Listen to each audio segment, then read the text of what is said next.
I want to talk a bit more about that because, as our devices get smarter and they become more of who we are, that whole thing of why do we need memory is something I'd really like to revisit today. Because, 5 years, 10 years from now, we'll still have, we'll be partial cyborgs maybe at that point if you speak to Elon Musk, but yet the memory is still really important. Yes.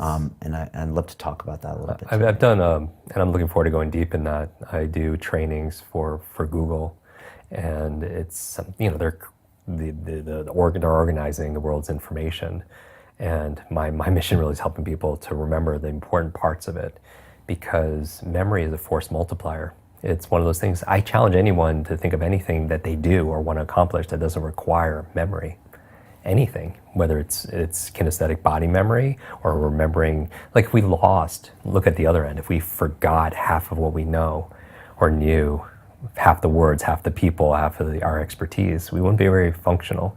Yeah. And so imagine if we could double our capacity to learn in a fraction of the time, then we become extremely productive and powerful. And I'm not talking about frantic fast. When I teach people how to read 2 or 3 times faster, I mean in efficiency and effectiveness. You can imagine when you were, great documentary, by the way, I remind, when you're training for something, your body, if you had some kind of physical challenge, or let's say we're walking up a hill, you could do it at a level of efficiency and effectiveness than somebody who wasn't in as physically in shape, because you're strong and you don't have to use as much energy. The same thing when I read, whether it's reading a book a day or people see me on stage, 100 people stand up and introduce themselves, and I recite everyone's name or large numbers and or remember words. Numbers, they say. Everyone could do that, and it's not something. There's no such thing as a good or bad memory.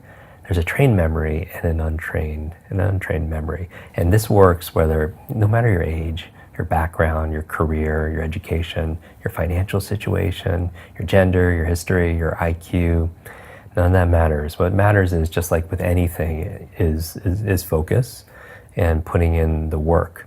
And so it might not always be easy, but it's so worth it. It's like describing to somebody what a rainbow looks like that has never seen a rainbow, or describing what a rose smells like. Who's never smelled a rose. And that's, I believe people, my mission is, I believe people have genius inside of them. And I'm not talking about an IQ or number. I mean, they have strengths and talents. And I want to be able to create an environment where they could let it out, because the world needs more of that. And they're just not using their brain in the right way, or exercising it, or using it to their full capacity. And then on top of that, they put all the other negative self-talk on there. Oh my goodness. They just marginalize themselves. It is. And it's not necessarily, if people feel overwhelmed in this digital age, like there's too much information, too little time, or they feel distracted, like they can't maintain their focus or concentration to get things done, or they have a little bit of memory loss. Senior moments are coming too early. They'll read a page in a book, get to the end, and just forget what they just read. It's not really their fault. They were never taught. You were gifted this most incredible device in the whole known universe, but it doesn't come with an owner's manual. And certainly we didn't learn how to use it in school. School is a great place to learn. They teach you what to learn and what to think and what to remember, but not necessarily how to learn, how to think, and how to remember those things. Yeah. And I want to close that gap. Yeah.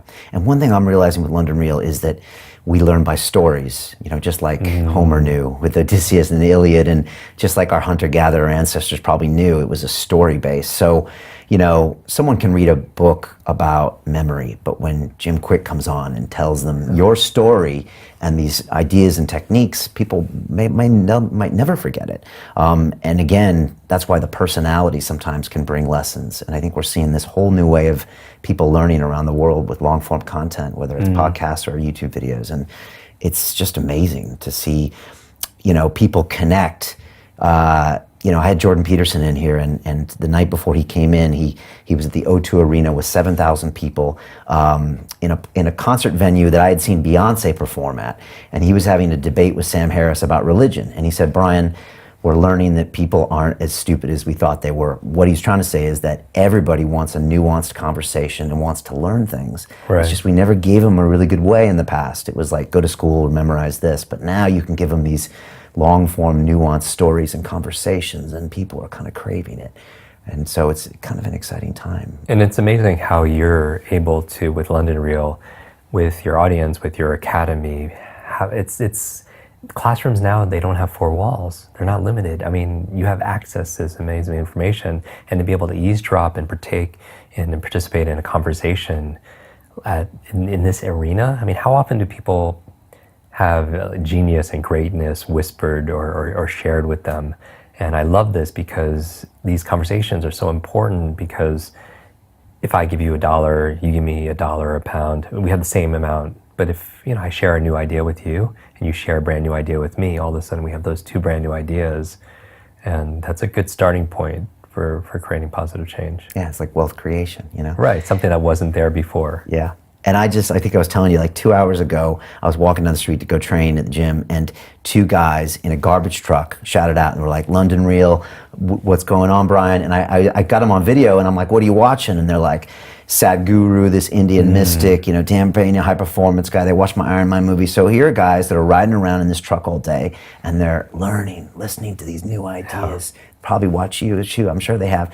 And they're developing their minds. So it's just, everybody craves this stuff. It's just. I do. I think it's part of our DNA that in order to feel completely fulfilled, that we need to be able to feel like we're making progress, that we grow. And because we grow, we have more to be able to give to the people around.